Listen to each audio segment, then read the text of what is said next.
Hello everyone. Welcome to LF1 MedSoc's Academic Affairs team's seminar for you guys. In the next hour, we'll provide a quick review of the past 2 weeks' material in anatomy and introduce some additional content which you'll find useful. Towards the end of the seminar, we'll also be holding a mock slide test for you guys so you can be prepared for your next week test. So without any further ado, let's dive right into it. A short disclaimer before, you guys, I want you guys to be fully aware of what you're getting yourself into. So this presentation isn't meant to delve into all kinds of detail that you need for your final exam. You must understand that this is a crash course, so we're only going to summarize and give you an outline as to what you need to understand. So use this as a reference, go through this, and kind of use it as a checklist to see if you've covered what you need to. And while we strive and we really try our best to make our content accurate and maintain a certain quality standard, sometimes some discrepancies are possible. And whenever Navita, you accidentally muted your mic. Oh, so you guys haven't heard anything? Just the last like 10 seconds. Okay. So about accuracy of this content, occasionally there might be some sort of, discrepancies between what we provide and what the professor tells you. So under such a circumstance, do remember to follow the professor's guidance over ours because they are much more experienced. Regarding any questions that you might have throughout the seminar, you can drop them in the chat box. But if it's more complex, we'll have a discussion towards the end where we'll give you a Google Forms where you can express all your doubts. So let's get started. The basics. So what is the function of bone? So functions of bone are movement. And it forms a framework or skeleton of the body. It is to protect vital organs, such as, think about the skull, the cranium. The cranium protects your brain. If you think about the rib cage, it protects your lungs, it protects your heart. The pelvis protects your reproductive organs. So it has very crucial protective function. Then we have the function to store minerals. So bone is a huge storehouse for calcium and phosphate, and it also maintains the level of these ions in the blood. We'll go through this more in detail when we discuss bone remodeling, and we know that when the calcium levels drop in blood, the bones can kind of compensate for this by releasing the ions. And similarly, when the calcium level in bloods are too high, then the bone can we can have deposition of calcium onto the bone. The bone marrow is responsible for formation of blood cells, and also yellow bone marrow is responsible for storing fats in adults. Types of bone. So this is something some people find tricky, and I think it's important that you pay attention to the different classifications of bone. So the simplest classification is when you're classifying bone based on just the size or the types or the appearance. So here we can talk about flat bones, such as the sternum, ribs, the skull bones. Most of the flat bones are protective in function. Then we have short bones, such as the carpal bones. We have sesamoid bones which are embedded in tendons. We also have some sesamoid bones in the hand and in the feet. We have some irregularly shaped bones, such as the vertebra, the pelvis, and we have long bones, such as the humerus, the femur, the radius and ulna, tibia and fibula. Most of these long bones have critical function in movement and also for hematopoiesis. Hematopoiesis is just a fancy way to say synthesis of blood cells. If we want to classify bones based on their developmental stage, we can do that into primary and secondary. Primary is also commonly referred to as woven bone, and secondary bone is lamellar bone. People often get confused between primary bone, which is woven bone, and spongy bone because they appear pretty much the same. But do understand that secondary bone or mature bone is what can be classified into compact and spongy bone. You'd also often hear the name trabecular bone being used by professors, and it's important you understand the different names. Structure of bone. So we will talk about the basic structure of long bones and short bones. So long bones have the ends known as epiphyses and the shaft, which is known as the diaphysis. The bone is covered by a membrane known as periosteum, which has two layers. And the interior of the bone has a cortical part, which is the hard part, which is stacked in layers, and the inner trabecular or spongy part, which is over here. Also, you have a medullary cavity where you have the red bone marrow and the yellow bone marrow. Towards the end of the bones, there's a certain part known as the articular cartilage. Here you have no periosteum covering these ends, and the articular ends are the parts by which the bones connect to adjacent bones. Flat bones have slightly different structure. They have a layer of cortical bone, which is sandwiching an interior of spongy bone, which is referred to as diplo. This is the overall structure of bone. And we understand that bone has its own microstructure, just like any other organs. If we take the nervous system, we have neurons, which are the fundamental structural and functional unit. If we take the kidneys, we have nephrons being the structural and functional unit. In the case of bones, osteons are its structural and functional unit. So here you see individual osteons. The interior of the osteon consists of a canal known as the Haversian system. Adjacent Haversian systems are connected by Volkmann's canals. And this entire system is responsible for supplying blood to the bone and also the nervous supply of the bone. Then we have to understand that the osteons are arranged in plates known as lamellae. So this is to kind of give your bone some sort of rigidity and resist mechanical stress, which is also why collagen, being one of the most important organic parts of bone, is arranged in a crisscross kind of manner to provide this kind of mechanical strength and rigidity to the bone. Inside, you have a layer of endosteum lining the bone, just like we discussed periosteum, which is for the outside. So endosteum is also protective in function. Now, the important parts of a bone. Throughout your anatomy lessons, when you're learning about the bones, you will realize that, oh, there's something called a ridge, there's a tuberosity, a tubercle. What are these different things? Why does it matter? Why do I need to learn about them? So the terms highlighted in red, as you can see here, ridge, tuberosity, tubercle, and so on, these parts of a bone are usually for the attachment points of muscles and tendons. The condyle or sometimes processes are usually for like joints. You have foramens, which grooves or fossas, which are usually for accommodating other structures such as a nerve, a vein, or an artery. Sometimes fossas could even accommodate certain muscles. You would see that in the case of the scapula. So this is just to kind of orient you to what you're learning about a bone and why they even matter. If you want to go through more detail, you can go through this slide. Now about the upper limb.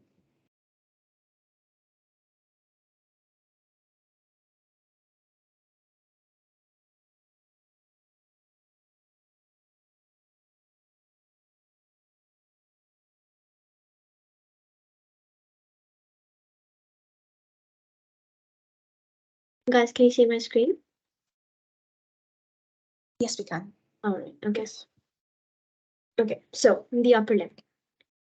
We'll talk about the bones of the upper limb. When we're discussing the bones of the upper limb, we're basically just going to talk about the bones itself, how to orient it, and some important landmarks that you should be able to identify. These landmarks are like often what comes up on slide tests. They will show you pictures and you'll have to identify specific things. Professors often like to like zoom into specific parts. So I'm familiarizing you with like the structures and how to identify them like in a quick time span, right? Okay, let's start with the clavicle. The clavicle is one of the easiest bones. It's very simple. It's like a small bone. And the like most important thing about the clavicle is two things. First of all, you should be able to identify the sternal end and the acromial end. The sternal end of the clavicle is thicker and it's a little bit pointy. There's like a jagged end. It's the part where the clavicle attaches with the sternum and it forms the sternoclavicular joint. And then the other end is the acromion, the acromial end, which forms the acromioclavicular joint, right?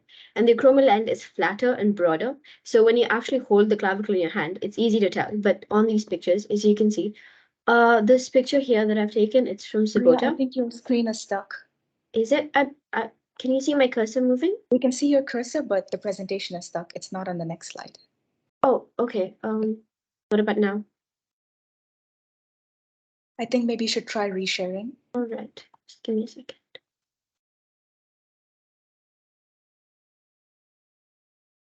Can you see it now, guys? Yes. All right. Okay. So this is the acromial end, and this is the the sternal end. In the Sabota pictures, it's very like easy to distinguish, but as you can see, there's like more basic structures, more basic big pictures where it's not as easy to distinguish, but the landmarks on the bones will help you identify what you're looking at, right? So, the two views of the clavicle that you can often see is the cranial view and the caudal view.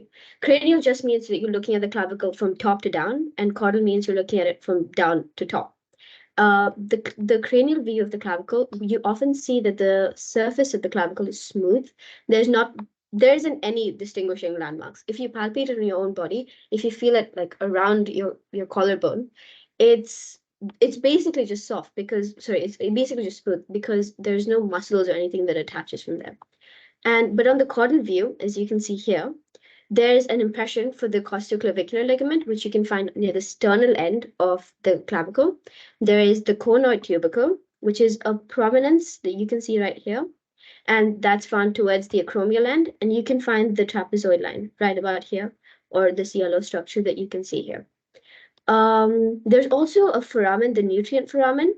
You can find them on all bones, but it's not necessarily that it has to be in this exact position, but you can usually find it on all bones.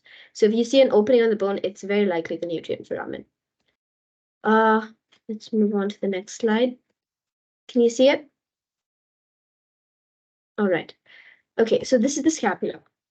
The things that you have to know about the scapula. First of all, you should be able to identify if you're looking at the scapula from the anterior view or if you're looking at it from the posterior view. The anterior view of the scapula that you can see right here doesn't have the spine. So it's more or less like a clear surface. And the posterior view of the scapula has the spine of the scapula that extends to form the acromia. This green prominent structure that you can see here, that's the acromia. And above the spine of the scapula and below the spine of the scapula are two indentations or cavities, which we call fossas, which is because it's superior to the spine, this is the supraspinatus fossa, and because this is inferior to the spine, this is the infraspinatus fossa. And on the anterior view, you can see the coracoid process, which is smaller than the acromion. It's like very distinctly visible here. And it's only found well, you can see it from the back as well, but it's mostly from the front. It's an anterior structure, right? And you can also see the glenoid fossa. The glenoid fossa is where the humerus articulates with the scapula, and it's the lateral most structure.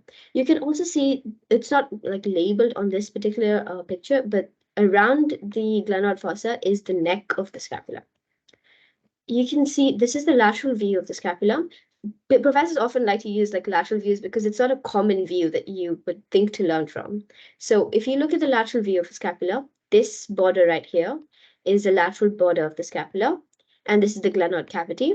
And these two structures or prominences here, this is the supraglenoid tubercle and the infraglenoid tubercle. Again, it's very easy to remember the names. It just follows logic. And this is the acromion because it's the larger structure. And this is towards the back. So this is the spine. It forms the spine of the scapula. And this is the coracoid process. And this is the posterior surface. And this is the anterior or costal surface because it's towards the ribs. And these are the Sabota pictures. You can familiarize yourselves with the names in Latin. You don't have to write the names in Latin, but some professors do prefer it. And you just need to know the terminology. Like you'll get more familiar with it. You don't have to worry for now.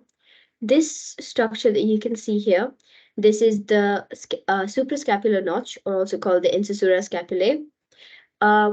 You might think this is very insignificant. When you look at it, it doesn't look like much. But the reason that we choose to remember this, or we teach this, is because As you go on, you'll see that there is an artery and a nerve that passes through this, and also a vein that passes through this, and a small ligament that covers the top of the suprascapular notch. And so it becomes important later on. For now, you just need to know that this is a suprascapular notch.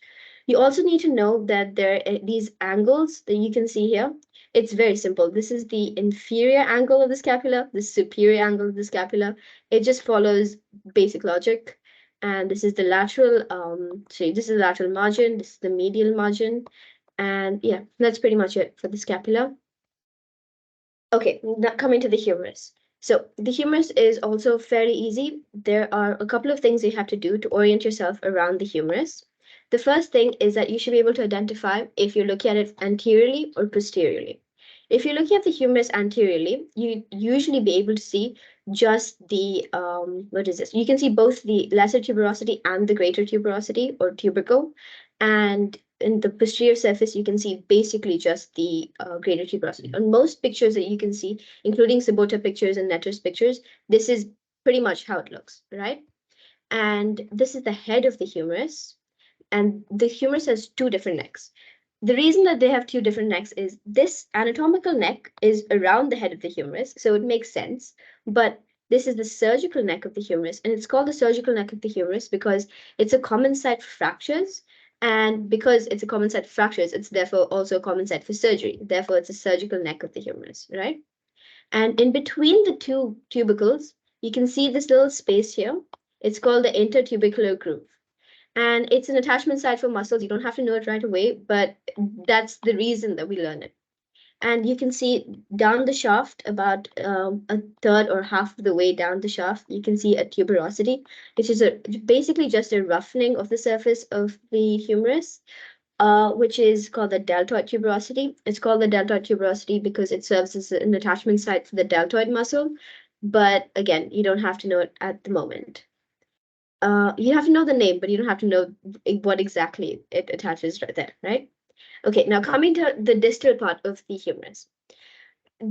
Because professors often like to show like close-up pictures of the humerus, you have to be able to identify if you're looking at a picture from its anterior perspective or if you're looking at it from a posterior perspective.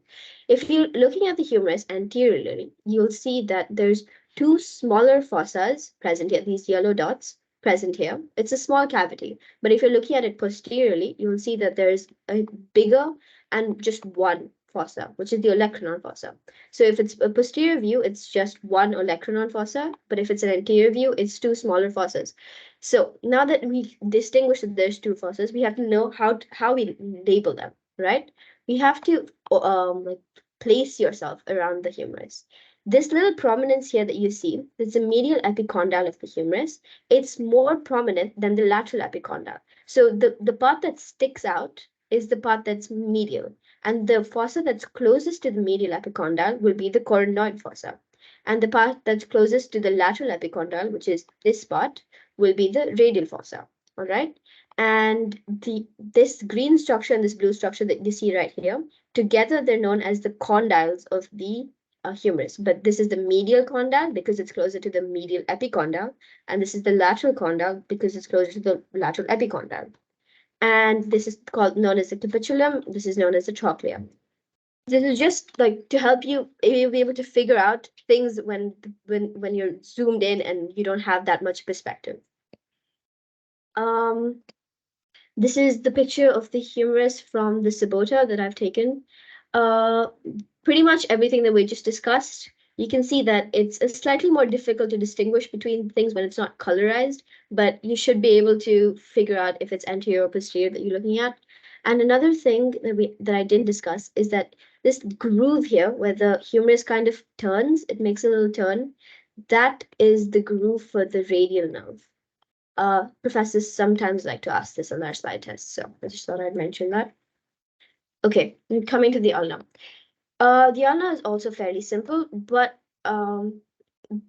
you have to figure out how to name the structures inside the ulna. This is the proximal part of the ulna, which is closer to your body. The ulna is one of the bones of the forearm, and the ulna is the medialmost bone of the forearm, right? In your default position, in your anatomical position, your palm with your palm facing outwards, the ulna is in the medial side and the radius is on the lateral side. So this is the innermost bone, right? And the anterior, if you look at the ulna anteriorly, the inside of the ulna, this is the trochlear notch, which articulates with the humerus. We just talked about the trochlea on the humerus. So the what is this? The trochlear notch articulates with the humerus, and this prominence here, the outside of it, is called the olecranon. And you have the radial notch, which articulates with the radius, which is on the lateral side. And you have the coronoid process, which is the underneath of this prominence you see right here. Right. And these are also pictures of the ulna from the sabota. There isn't too much to know about the ulna. There is an interosseous border or margo, which is just the Latin word for border, and it's just the pointy end of the ulna, and there's a membrane. There's an interosseous membrane that passes from that attaches to both the ulna and the radius. So you'll see that both the ulna and the radius have an interosseous margin. It's just the pointed side of the ulna. And if you look here, you can see that the head of the ulna is much smaller than the proximal part of it. The head of the ulna also has a styloid process, and the styloid process is actually palpable. If you hold out your wrist and you feel there's a little prominence near your pinky side, near your wrist, you can touch it on yourself, and that's your styloid process of your ulna. And there's also an ulnar tuberosity, which is right underneath here. Yeah, there isn't that much else about the ulna. Right. We can continue to the radius. Okay, so the radius is the, again, like we said, the lateral bone. If in the default anatomical position, it's the lateral bone. It has a head, which is again small, just like the ulna. The head of the ulna was also the smaller structure. The head of the radius is here, and this is the neck of the radius, also called the column radii, which is the Latin word for it. And the radial tuberosity, which is quite a large tuberosity. As you can see, even on the bone, it's prominent. You can't miss the radial tuberosity. The shaft of the radius is fairly unremarkable.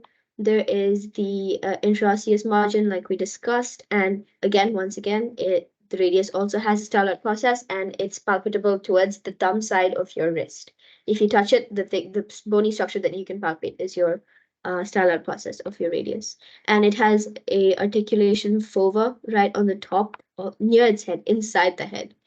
Sometimes professors like to ask that as well. That's about it for the radius. Can move on. Okay, this is a picture of the ulna and the radius articulating with the carpal bones. So the radius and the ulna, the radius, as you can see, the distal part of the radius is much larger than the head of the ulna here, and it articulates with the carpals in this way. And you can see a little articular disc here. When you look at X-ray images, you often see that there's a little blank space that you can't, there's no bone filled in. And that's not because there's blank space, it's just because there's an articular disc present right here, right? And you can see the carpals here. There's 2 rows of carpals and 4 carpal bones in each row. This is the proximal part, which is the part that's closest to you, and the distal row of carpals, which is further away from you. You can look at the next slide. These are the carpal bones. Sometimes professors, especially for oral examinations, they ask individual carpals, like make you pick it out from a bag and identify what carpal it is. So you have to go to the bone room, look at the carpals, touch them, feel them in your hands. It's the only way to really be able to learn the carpal bones. But there's some carpal bones that are very easy to identify. The scaphoid has like the shape of the scaphoid is like, it's bent, it's almost like a boat. You can see it here. There is the lunate. The lunate is called the lunate because one of its articulating surfaces is shaped like a crescent moon, and you can't mistake it for any of the other carpal bones. So it's a distinct carpal bone. And then you have the triquetrium, the green one here, the pisiform bone. The pisiform bone is actually a sesamoid bone. It's called a sesamoid bone because it's present in the tendon of another muscle. But you don't have to know it for now. You just have to know that it is a sesamoid bone. So in some pictures, you can't see it as clearly. It's not, it's, as you can see, even on this picture, you can see that it's not, it doesn't fit neatly into the row of carpals. And then you have the trapezium, you have the trapezoid, you have the capitate, which is the largest of the carpal bones, and that's why it's like easier to identify. And then you have the hamate, and you have the hook of hamate, which you can also palpate on your hands. It's also easy bone to identify. So there's that. And you also have, okay, for the bones of the hands, you only have to know for now the basic bones of the hands. There's not that much detail that you have to go into. We already discussed the carpals, and there's 5 metacarpals, and you have the phalanges, right? All the orange structures are the phalanges. Apart from the first digit, all the other 4 digits, you have the proximal, you have the intermediate or middle, and the distal phalange. But for the first digit, you just have a distal and sorry, a proximal and distal phalange. That's about it. And if you see these two bones here, these smaller structures here, these are the sesamoid bones. Some professors like to ask the sesamoid bones because it's a very like small, you might think insignificant structure, but yeah, you just need to know that these small structures here are sesamoid bones, and that's about it. That's for the bones of the upper limb.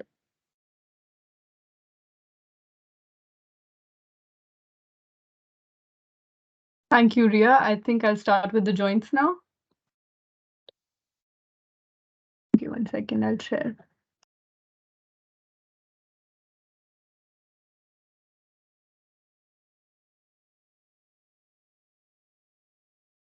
Can everyone see my screen? Yes. Okay. Okay, so hello everybody. Now that we have an idea about the bones in general, let's look into the connection between these bones and how they interact within our body.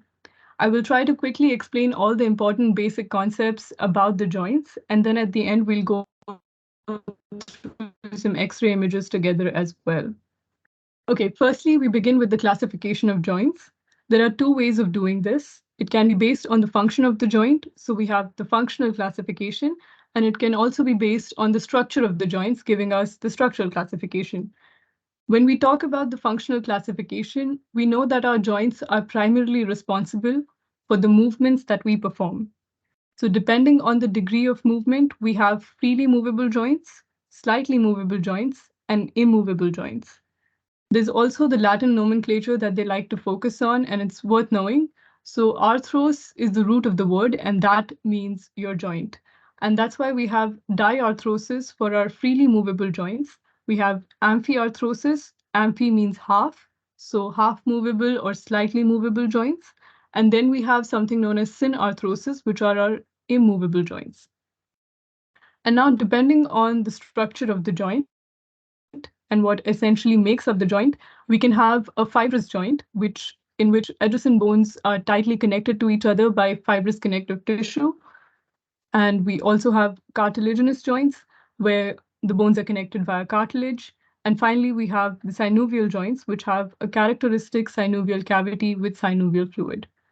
It's also important to note that these classifications are not mutually exclusive of one another. So for example, your synovial joints allow for free movements, and that's why they make up the freely movable joints as well. So they are essentially diarthrosis. Similarly, your fibrous joints are your immovable joints, and they are synarthrosis as well. So both of the examples will overlap. It's just a different way of classifying depending whether it's based on function or whether it's based on structure. Then coming to the details of each type of joint, we are only going through it briefly for now, firstly. So we start with the fibrous joints, a classic example being the skull sutures, which are the points of attachment between your skull bones. And again, you don't have to know the specific sutures right now. It will be discussed when you go through the skull. For now, it's worth knowing that a classic example of your immovable joint is your skull sutures. And within this, there can be different types of sutures, like this simple plain suture, where the connection between the two bones has an even border. You can see over here, it is an even border. And then we have a squamous suture where one bone kind of overlaps the other bone, and I tried to draw it over here. And then we also have a serrated type of suture where the articulation is saw-like, uneven, and forms a zigzag pattern. And finally, we have the very special dentate suture, where one bone will fit into the denticular fossas of the other bone. Again, this seems too complicated for now, just forget it. When you do the skull, it'll make much more sense. Today, this is just to give you an idea that something like skull sutures exists, and we have different types of them. But when we go through the skull bones later, we will do the examples and special names as well. The key takeaway here for now is that you can't move your skull bones, of course. And since the skull is not one single bone, so there are these articulation joints between all the different skull bones, and they form your immovable joints. Then we also have another type of immovable joint called the syndesmosis, in which two adjacent bones are joined together by a fibrous connective band, one of which can be seen within our upper limb joint as well. And that's why I've particularly mentioned it here, because it's a rather forgotten joint that we don't pay much attention to. We have something known as the middle radio-ulnar joint that forms a syndesmosis within our upper limb. And in the middle, the radius and the ulna are connected by an interosseous membrane. Now, the obvious question is, why is it a middle radio-ulnar joint? Because it is sandwiched between two different joints, which is your superior radio-ulnar joint and your inferior radio-ulnar joint. So when you think about the radius and the ulna and their articulation, it shouldn't just come to you as a one singular joint that you're thinking about. There are actually three separate points of articulation within this, and out of which the middle one specifically is immovable, and the other two ones we are going to discuss later on in the presentation as well. But the focus here is to remember that there are three different types. And we also have a third special type of immovable joint called the gomphosis. It is also a type of fibrous joint. And the easy way to remember this is to think about the gums when you listen to the word gomphosis. So this is a peg and socket joint where the root of the tooth will fit into its bony socket, whether that's within the mandible or the maxilla. So that was about the three different types of fibrous joints. So we are done with this part of our classification. And now we're moving on to the cartilaginous joints. Don't mind the circle. I swear this is on the computer. I don't draw that badly. And now we move on to the cartilaginous joints. So these can also be further subdivided as primary and secondary. Your primary cartilaginous joints refer to the connection of bones by hyaline cartilage, and as seen within the joint between the epiphysis and the diaphysis of your long bones. So essentially your growth plates of the long bones will form an example of your primary cartilaginous joints, and they are present since birth. So primary is why they're called so. While your secondary cartilaginous joints are connections by hyaline as well as fibrocartilage as well. So an easy way to remember this is to know that these are all present along the midline of the body. So your intervertebral joints and the pubic symphysis between the hip bones. And also a few more, but this might seem a little complicated, but if you think about it, these are all along the same midline. So you have the manubrium articulating with the sternum. Then we have the xiphoid articulating with the sternum. This is all along the midline again. And then we have the pubic symphysis.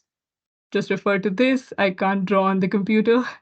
And then on the posterior aspect, we have the intervertebral discs as well. This looks awful, but try to think about the anatomy in your mind, and it's all along the same middle axis of the body. So that's the key to take away for cartilaginous joints. Right, so we're done with fibrous, we're done with cartilaginous. Now we move on to the most important ones, which are your synovial joints, and also something you guys might have heard the most, because these are the most common types of joints found within the human body, and they contain several structures which are not seen within fibrous or cartilaginous joints. And we'll have a closer look at that right now. So a synovial joint is characterized by the presence of a fluid-filled joint cavity called the synovial cavity, which contains the synovial fluid. So here you can see the synovial cavity. One second. Yeah. So you can see the synovial cavity and you can also see the synovial fluid within it. And as we mentioned, this is a freely movable joint. So everything here, all the structures that you will see, are there to make the movements and articulations possible within these type of joints, because we don't want our bones to rub off each other and wear out. That's why we need these protective structures or additional structures. So entire anatomy is derived from the function it performs. So if you learn it that way, it will make much more sense to you and it will also be easier to remember that way. So firstly, the bones connecting have specialized articulation facets and are covered by articular cartilage. So we have the articular cartilage right here and also right here in blue. And this minimizes the friction upon joint movement. While the entire capsule has two layers, the outer fibrous layer and the inner synovial membrane, which produces the synovial fluid. And this has three primary functions of lubrication, nutrient distribution, and shock absorption. Then we also have something known as a synovial bursa. This is the part that most people forget, or it's not in the general diagrams, but you can see it here in the scheme that the university gives. This is known as your synovial bursa, and this is a small sac lined by a synovial membrane, and it provides additional support and a cushion effect to protect the articular surfaces. So this green border that you see is actually the synovial membrane, and you have to remember this as the synovial bursa. They are usually located at key points of friction of a joint, and they might get infected, leading to a condition known as bursitis. So the entire clinical part of anatomy of your joint will revolve around these bursae. But for you right now, the key takeaway here is that for any synovial joint, the general scheme and organization of the joint looks like this. And this is what you're expected to draw in the exam, and you label the different layers and structures. I have them labeled over here as well, so you can refer to this presentation when you prepare for the final diagram for your finals. And as we said earlier, these are the joints that are freely movable. And to understand the mechanics better, it's important to know how these movements are happening and what we mean by an axis, first of all. So we define three axes in three-dimensional spaces. So these are essentially three imaginary lines. You can also think of it as the same thing you did in mathematics in high school. So your X, Y, and Z axes, this is also very similar to that. So here we have the vertical axis. It's labeled as longitudinal here, but this is along the length of a bone or of any bone. And movements will happen keeping the axis as the center of rotation. So here the movements possible would be medial and lateral rotation, which is also known as pronation and supination. Then we have the transverse axis. Here you can see it as well, and here as well. So this runs along the horizontal plane of the body, and movements possible along this axis are flexion and extension. Finally, we have the antero-posterior axis, which can be imagined as a piercing into the plane of your screen at the moment. And the movements possible would be abduction and adduction. Okay, so I know the names at first might seem complicated, plus like there's no movement happening on the screen, so you might just be really confused about what exactly any of this means. So to understand, once you understand the movements, it's really nothing too deep. It's just the new names that you might get confused with, which is why I have this quick visual understanding of what these terms mean. And these will be the six main anatomical terms for all the types of movements you're ever going to explain. I still use them, and I think most of the people actually just remember these six terms for any kind of movement they explain. So let's have a look at them one by one. Wait, I can't play it for some reason.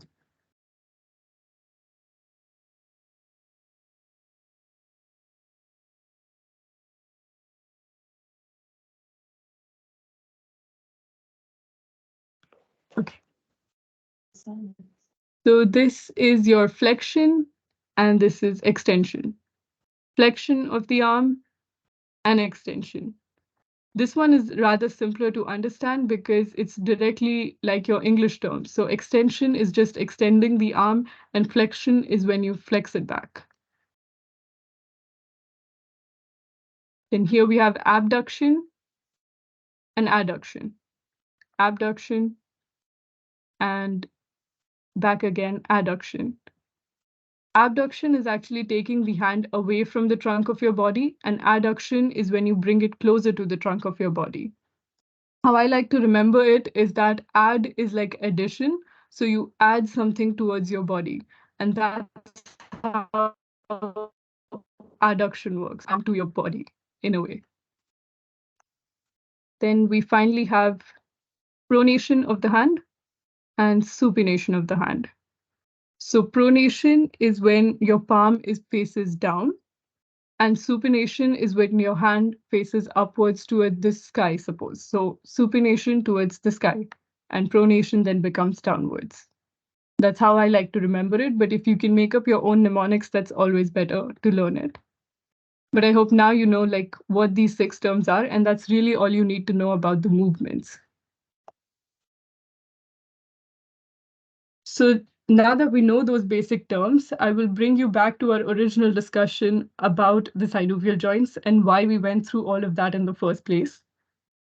We have 6 different types of synovial joints, and we know that any kind of synovial joint is freely movable, but the plane and degree of motion makes it the type of joint it will be. So there's a mnemonic to understand this. It's Prince Harry pulled Charles' saddlebag. And each of the first letters is actually a way to remember the type of synovial joint it is. So it can be pivot, P for pivot, H for hinge, P for planar joint, C for condyloid, saddle is saddle again, and finally we have the ball and socket joint. And in this mnemonic, it's arranged such a way that it will help you to remember the movements as well. So the first 3 are all uniaxial along one plane. The next 2 are biaxial along 2 planes. And finally, we have the classic ball and socket, multiaxial along all the different planes. And for a clear understanding of how this works, because right now I can't explain each and every one of the synovial joint and its movements. And I think personally also, it will make more sense if you actually watch something that you can visualize each of this with in your own way. So that's why I have this very short 7-minute YouTube video linked in, and it will give you the visual idea of how these movements are happening. And in my opinion, more than understanding each and every joint and its movement or memorizing that, it's anatomy. So always try to make it work on your own body. And then you will just name that same movement to the professor. So right now we know those 6 anatomical terms. Once you learn these joints and their examples, you yourself will be able to make out like whether it's doing extension, flexion, abduction, adduction, pronation, supination, all of that. And that in that way, it's actually much more intuitive, and the professor will also know that you know your concept and it's not just some mugged up examples that you're saying over here. And this is just a summary of the different synovial joints with some examples. My aim was to familiarize you with just the names and planes, but the definitions and examples will become easier for you guys as is. So this is just for reference, and the specific movements for each joint will be discussed once you've done the ligaments as well, so that it makes more sense and it's easier to understand. Today, it's just about understanding the different connections between the bones. Now we'll quickly go through the connections between the upper limb bones, since that's what all of you have just learned with Ria today.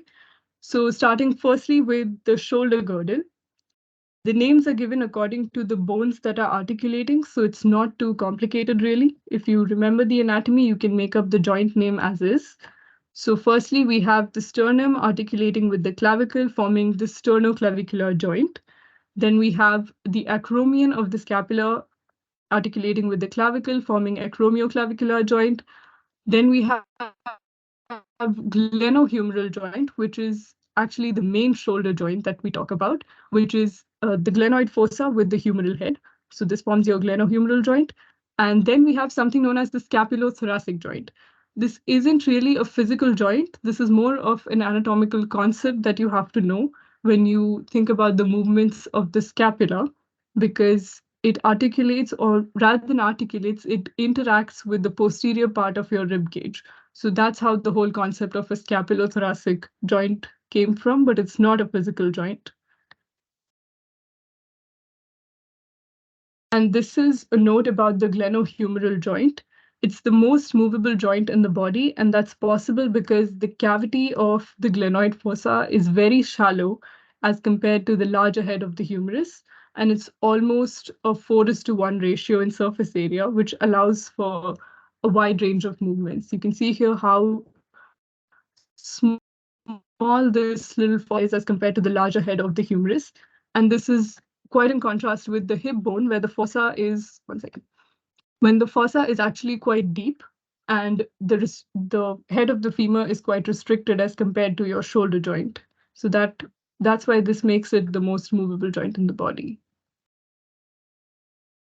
Coming to the X-rays now, which might be an important part of your slide test too. So firstly, since I think this might be the first time you guys are encountering X-rays as in how to interpret them, first of all. So in any X-ray, whenever you get it, firstly, I want you guys to know where you are or orient yourselves or to understand what exactly you're seeing. Here, it's much easier because you can figure out it's the shoulder joint, but still, I would want you to know like which bones they are and what you're looking at. So first, we see the humerus, we see the scapula, and we see the clavicle. Once we have that laid down, then we move on to the different bony landmarks that you'll see in a shoulder X-ray. So starting firstly with the acromial end of the clavicle, and this is where it will articulate with the acromion of the scapula. So this essentially is the acromion of the scapula, and this becomes your acromial end of the clavicle. Then the next thing you see is this, which is the head of the humerus. And I think more specifically, it's the anatomical head of the humerus. And then the next thing that they like to point out, which is also very prominent within an X-ray, are these two tubercles. So this is your greater tubercle and the lesser tubercle of the humerus. You can see it as little protuberances or prominences. That's why they like to point it out. So it's worth mentioning that these are also there within an X-ray. Then we have the glenoid cavity, which appears as a small fossa or a depression within the X-ray. So this is the next thing that you were required to know, I guess. And then we have the coracoid process as well of the scapula. Thing is, like this is very similar to your anatomy that you see in your atlases. The only thing is that when you see it on the X-ray, it's all about familiarization. If you have seen it once before, it becomes much easier to orient yourself or to quickly identify what it is. So it will all depend on how much practice you do. And I mark these out specifically because these are the most commonly asked ones and also the ones that they will expect from a first-year student to know. This is again a similar kind of a picture, but here you can also see the superior angle of the scapula, which was not visible on the previous one. And this is the acromioclavicular joint. Always remember that if it's an X-ray and if the arrow is pointing within two bones, just name the joint. Don't think too much about it, just name the joint, that can never go wrong. So this becomes your acromioclavicular joint. And also here, like on one, any guesses what this could be if anybody knows? Okay, wait, I have the answer written, I guess. Okay, this is the surgical neck. We talked about the anatomical neck, but we also have the surgical neck of the humerus that might be pointed out. And again, you can see even in this, the tubercles are quite prominent, so they might point this out again. Now coming to the elbow joint, important to note that it's actually a complex of three different types of synovial joint. So saying that your elbow joint is a type of hinge joint will not work. It's not a hinge joint as is, it is a complex of three different type of synovial joints. And this is very, very important. You need to pay attention to this. Firstly, the humerus will articulate with the radius. So your capitulum of the humerus articulates with the fovea on the radius, forming the humeroradial joint. And this is the type of ball and socket joint. Then we also have the articulation between the humerus and the ulna. So the trochlea of the humerus and the trochlear notch within the ulna articulate with each other, and also the olecranon fossa forming the humero-ulnar joint. And this is the hinge joint. This is the actual hinge joint that we all keep on learning, but this is only a part of the elbow joint. Then we have the radius articulating with the ulna. Now, if you remember, we started the discussion also on the same note, the radio-ulnar joint. There are three of them. This one, particularly in the elbow joint, is the proximal radio-ulnar joint, and this is a type of pivot joint. So this diagram really summarizes it well, and this is for your orientation of how the elbow joint works. Coming to the X-ray now, like we did for the shoulder joint, first thing is just to familiarize yourself and identify what you're looking at. So we have the humerus, we have the ulna, we have the radius. The very first thing in an elbow X-ray that you're going to see, and most likely will notice also, is actually your medial epicondyle. So this is the more prominent one, and it's actually with the sharper edge. So it's easy to identify this.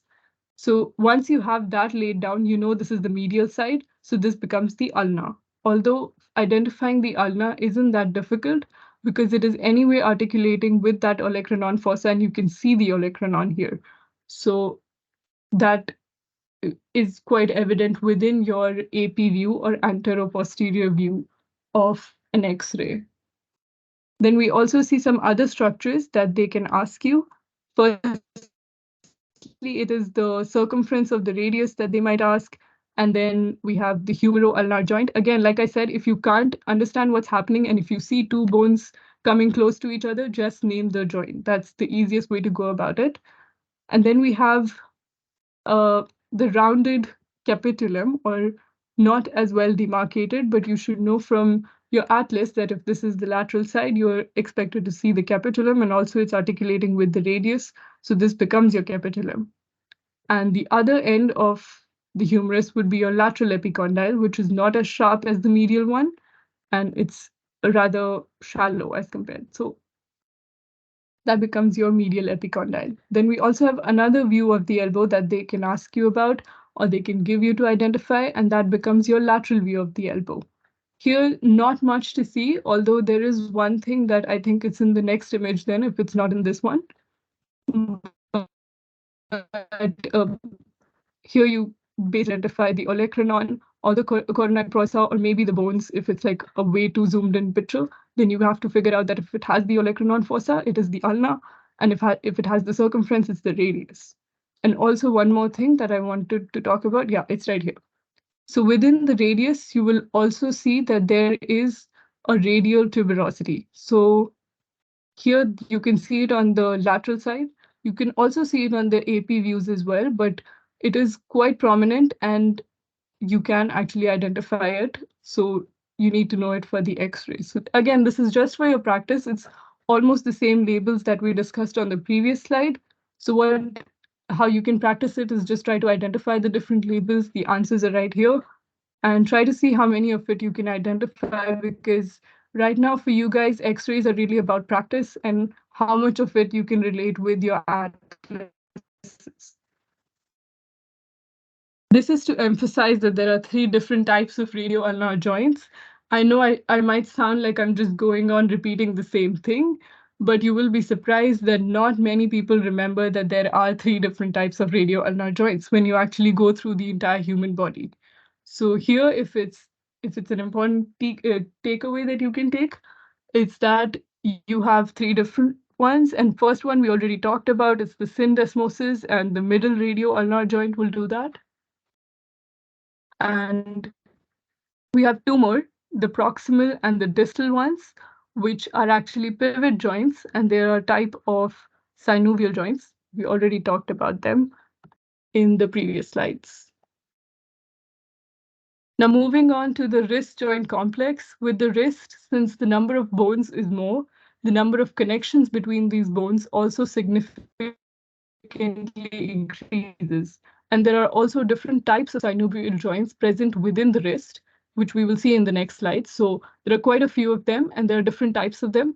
So it's just orient yourself according to the anatomy first, and then you will understand the joints as well. The names are luckily not that complicated. It's just based on anatomy or the anatomical names. So first we start with the intercarpal joints, which are connections between your individual carpal bones that you'll see here. So within the proximal and the distal rows and within individual carpals, you will have the intercarpal joints. And these are all type of gliding or planar type of synovial joints, allowing movement only in one plane. Then we have the joints between the distal carpals and your metacarpals, known as the carpo-metacarpal joints or the CMC joints, all of which are a type of gliding joint. But again, there's an exception, and that's the first metacarpal joint with the trapezium. And this is the joint of your thumb, which is your classic example of a saddle type of joint. Then, okay, we went through this, right? We went through the second to fifth metacarpals. So quick review of what exactly we went through is that all the intercarpals and your joints between the carpal and second to fifth metacarpal are all types of gliding joints. The first one only is a type of saddle joint. So the first metacarpal and the trapezium will form your gliding or your saddle joint, sorry. Then the next row between the metacarpals and the phalanges, or the proximal phalanges, forming the metacarpophalangeal joints. All of them are a type of condyloid joint. So all of these, the proximal phalanges and the metacarpals, will all form a type of condyloid joint. Finally, coming to the joints between the phalanges, since we have three rows, we divide the joints as proximal interphalangeal and distal interphalangeal joints. So we have three rows of phalanges, and we have two different joints between them, the dip and the pip, the distal interphalangeal joint, the proximal interphalangeal joint. Again, the thumb only has two of the phalanges, so there's only one single interphalangeal joint that you're going to see here. And all of these interphalangeal joints, whether it's distal, proximal, or the singular one, they are all types of hinge joints that we will see here. Finally, we have the hand X-ray. The upper part is very similar to your anatomical pictures, so it's easy to identify the phalanges. But what they focus on is actually the carpal bones that you see here. Here it's labeled, but here it's just to give you a clarity when I talk about it. So the carpal bones are also actually fairly easily identifiable on an X-ray as well, or it's the same as you see in an atlas too, because you can actually count them 1, 2, 3, and 4. And even on the proximal row, you can count 1, 2, 3. And the fourth one, which is the pisiform, is actually behind, because usually an X-ray or the hand is taken as such that you see the dorsal view, and on the dorsal view, you don't really see the pisiform. So that's why it appears as a slight shadow behind, but you can still see it in most of the X-rays. And if they ask you, they will pick out an X-ray that you can actually see it in. And like Ria was saying, that this is not actually an empty space. This is where the articular ligament will go, or you have the articular disc. And to orient yourself, if it's suppose a zoomed in picture, let's try that. Right. It's a zoomed in picture and you don't know, more zoomed in than this. Here you still know, but more zoomed in than this, and you don't know that this is the first metacarpal or what's happening. The easiest way to orient is actually seeing the styloid process of the ulna, because it's very prominent and it'll help you understand which side of the hand is where, and then you can accordingly label the carpal bones as well.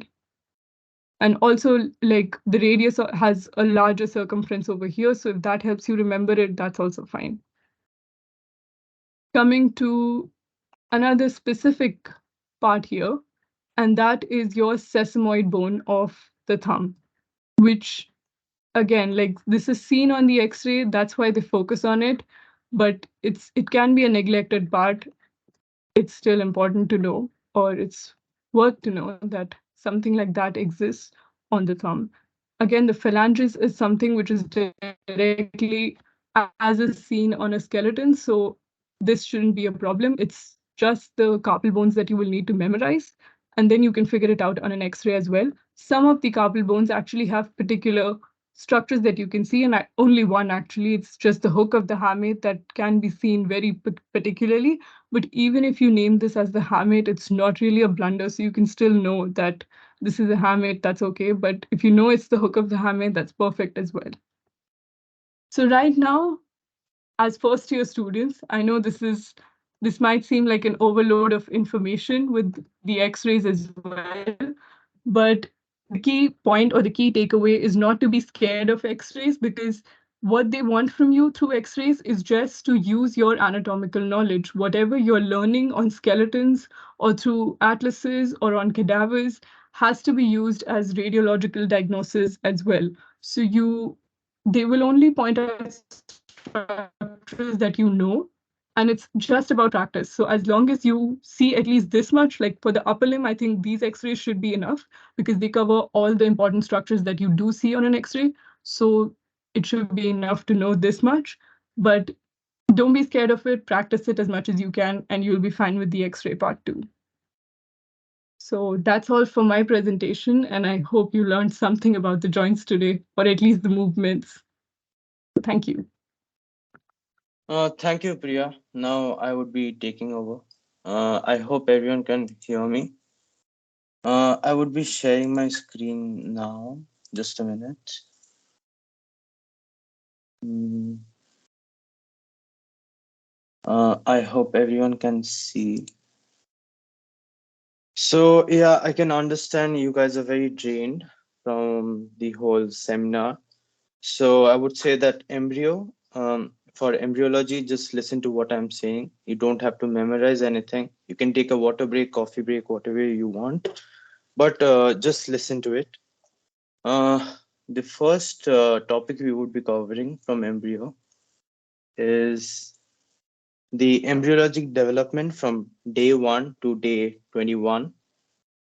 Uh, Obviously, just listen to me. The list of the events taking place, I would be adding it to the slides, as well as I would be adding a video for better understanding. But for now, just listen to me. I would be referring to my first year notes because I know that in first year I have studied embryo pretty well, and using that notes, I think it would help you guys. In day 1, we have fertilization, where a sperm cell enters a oocyte to form a zygote. So basically, two germline cells becomes a somatic cell. In day 2, after 30 hours of fertilization, the zygote divides into two blastomeres. Blasto means sprout, and mere means segment. So it becomes two segments, and so it's called two blastomeres. In day 3, we have the morula. Morus means mulberry, so it comes from the um, word morus. Here, the blastomere divides into 16. Here, the blastomere divides into 16 segments. The next we have blastocyst. Blasto means again sprouts, and cyst means a fluid-filled sac. So basically, the morula is getting converted into a fluid-filled sac. In day 5, we have a formation of a definite tropoblast, which is the outer layer, and we have inner mast cell, which grows up into the actual fetus.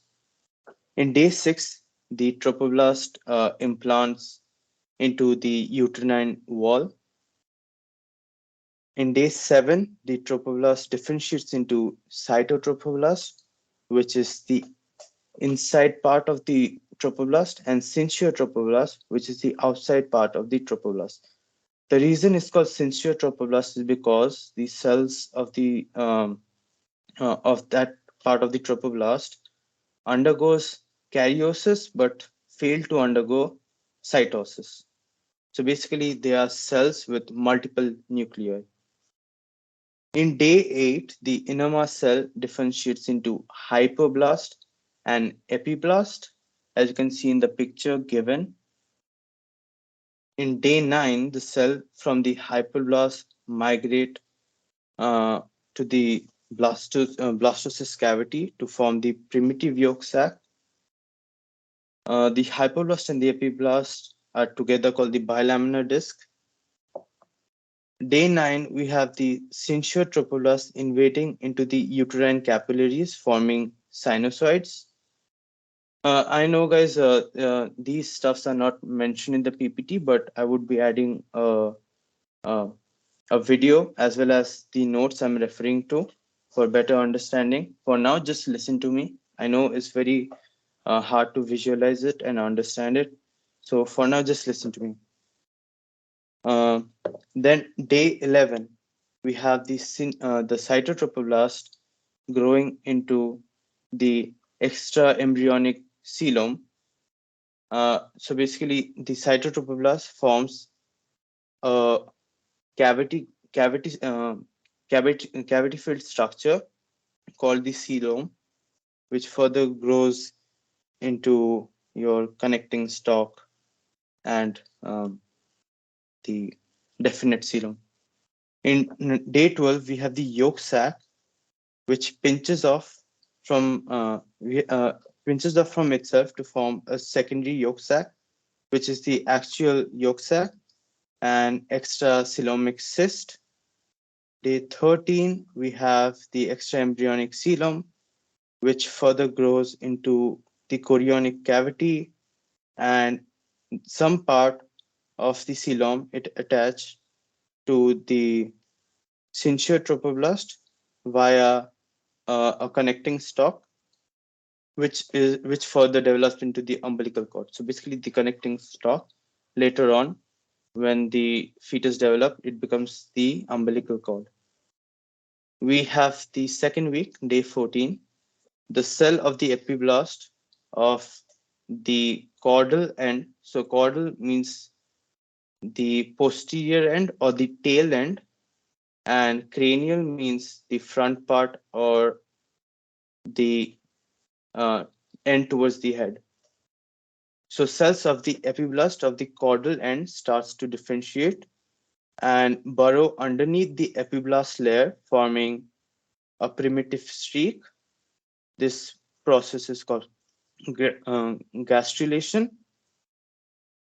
In day 15, we have the cells of the epiblast from the cranial end, forming a primitive node.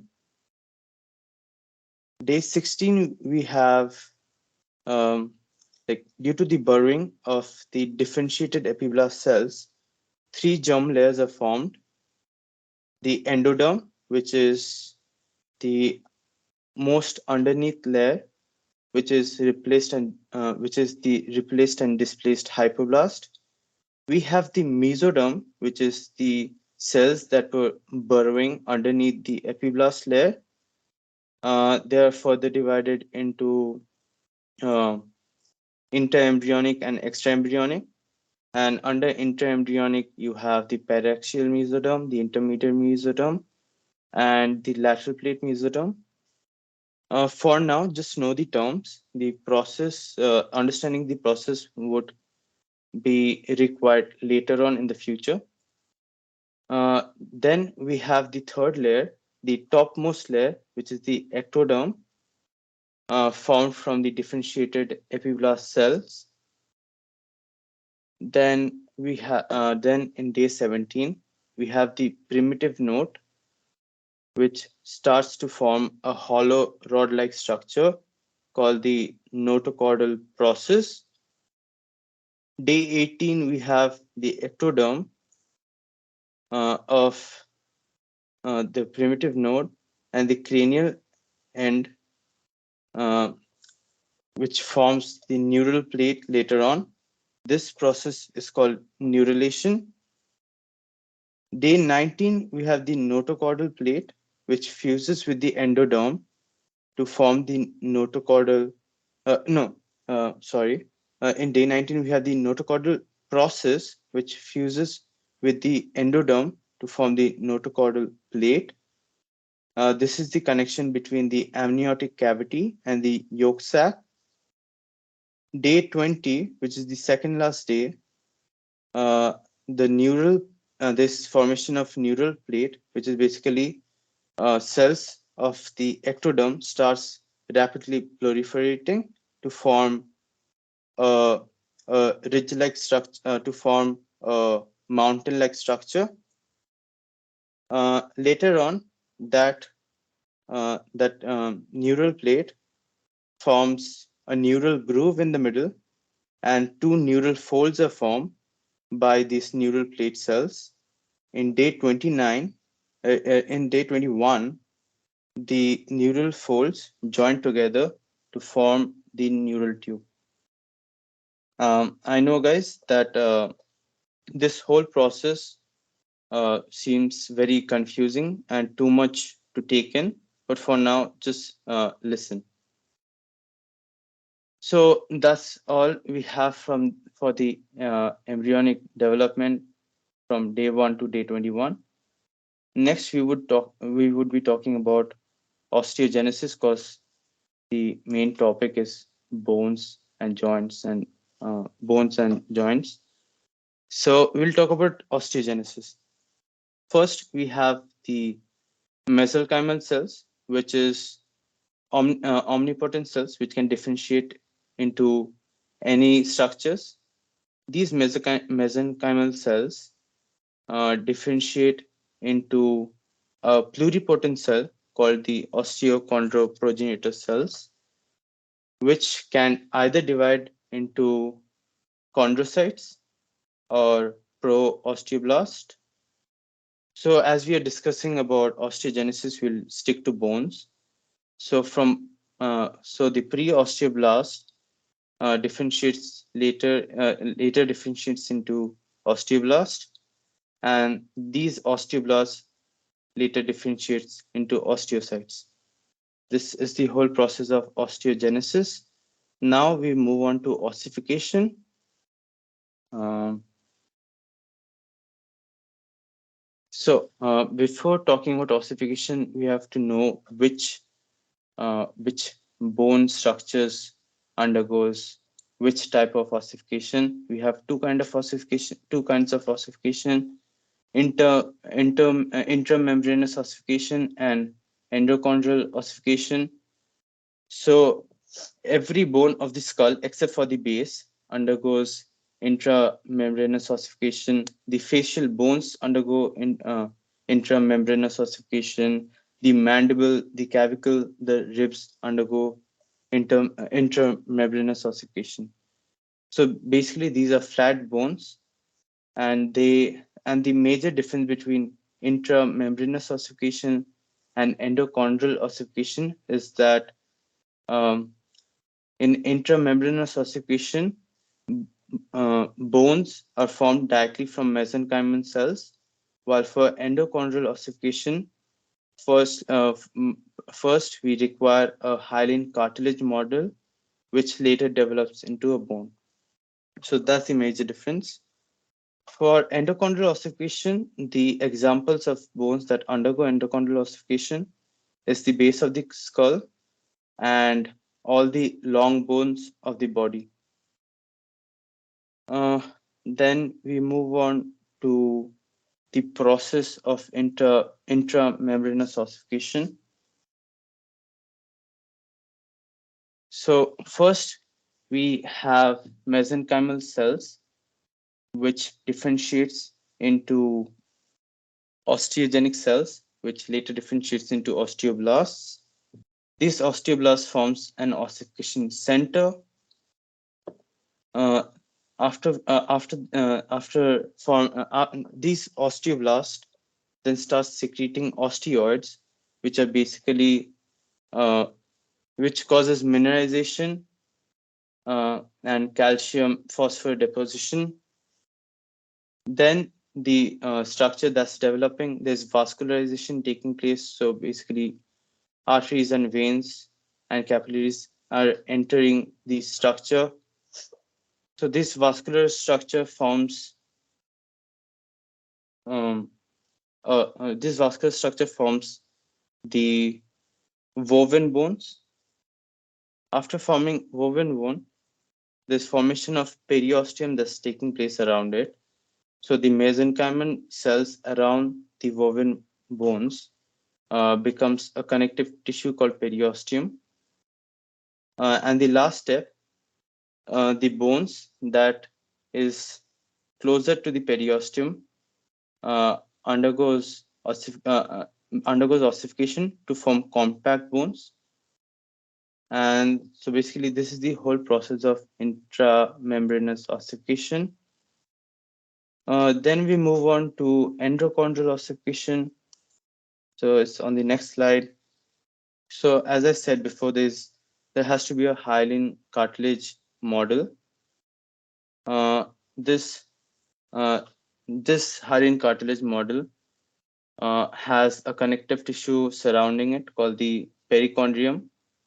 At the distal end, there is articular cartilage, which is not covered by perichondrium.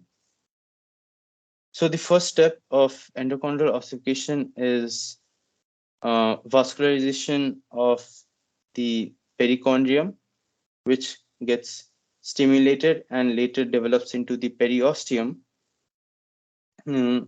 Also, the vascularization causes the mesenchymal cells inside the bone to undergo a differentiation into osteoblast. The osteoblast forms a group of osteoblasts forms the ossification center. Uh, this ossification center starts secreting osteoids like that in intramembranous ossification, and in this similar way, it develops into a bony structure in the diaphysis area. Now, at the distant end, we have growth plates. So after we are born, the reason the long bones grow is because of the presence of these growth plates.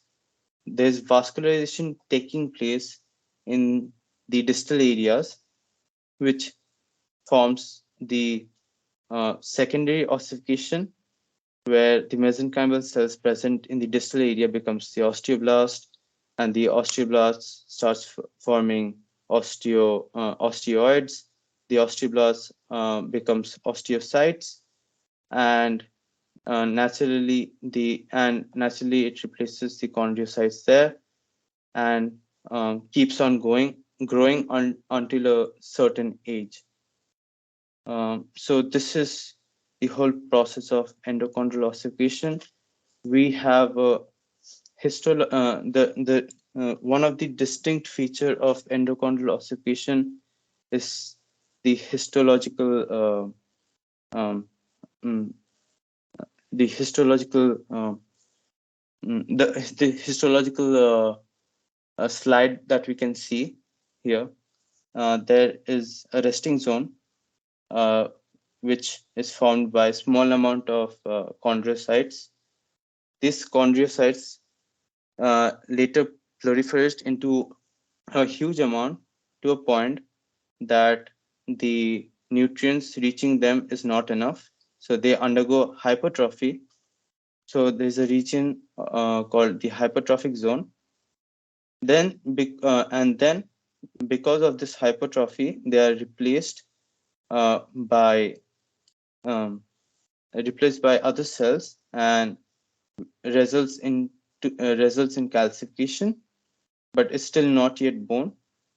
Later on, at the most inferior part, we see that the whole ossification is taking place with uh, proper bone tissues.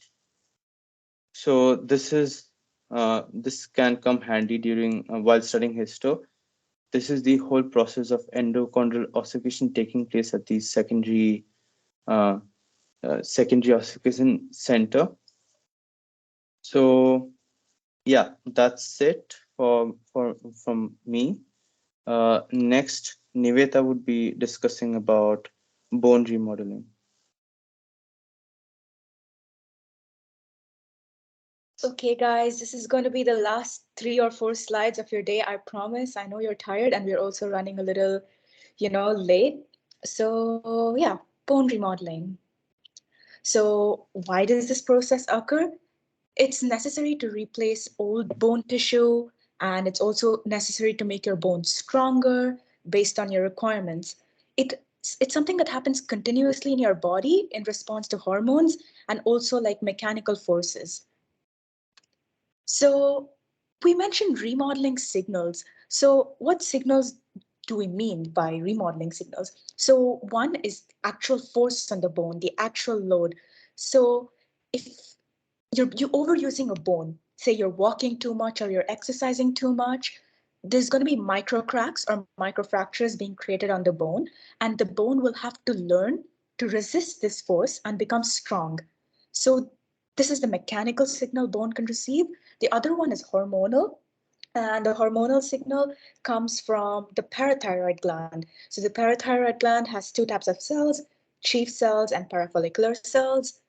Chief cells secrete a hormone known as parathyroid hormone, which actually makes the blood calcium levels increase. So basically, it resorbs bone. So the process is known as bone resorption. And what calcitonin does is it essentially tones down the level of calcium in your blood.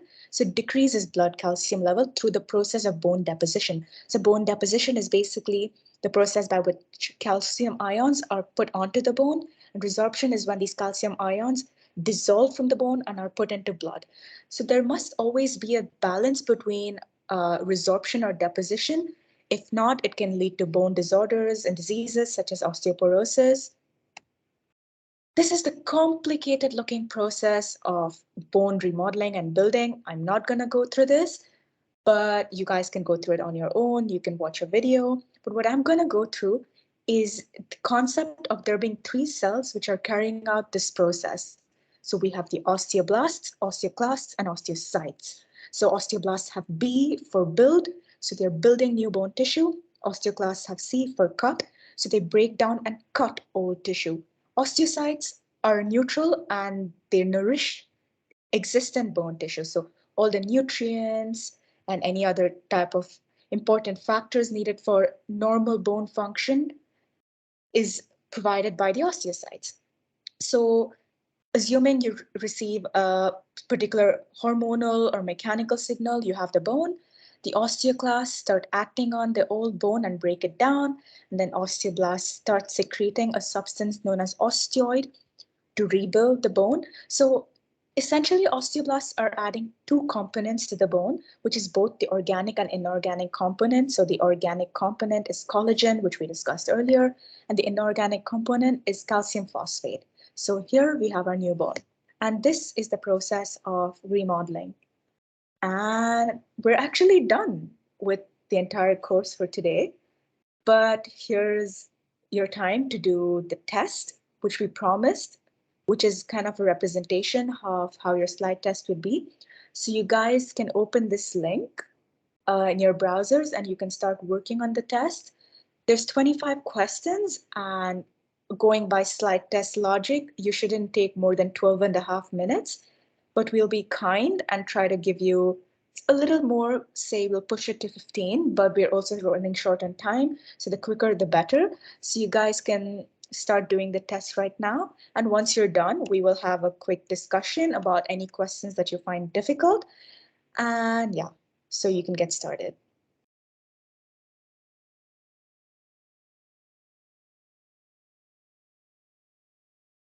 If you'd like, I can mention. Oh yeah, that did it. I think he put the link in the chat.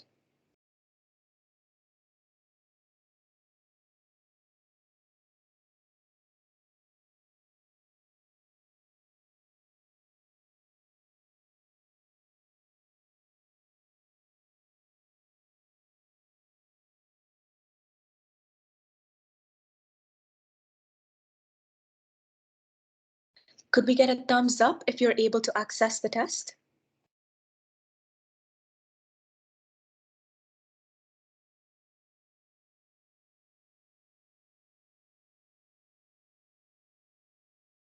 Okay, great job, guys. And let us know, like maybe by raising your hands when you're done with the test. And if we have over 50% of you who are done, then we'll head straight into the discussion.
Okay, when I finished.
I hope most of you would be done with your tests by now. If you have any questions or something you'd like to discuss or want us to go over again, feel free to ask us right now, and we'll try our best to help you.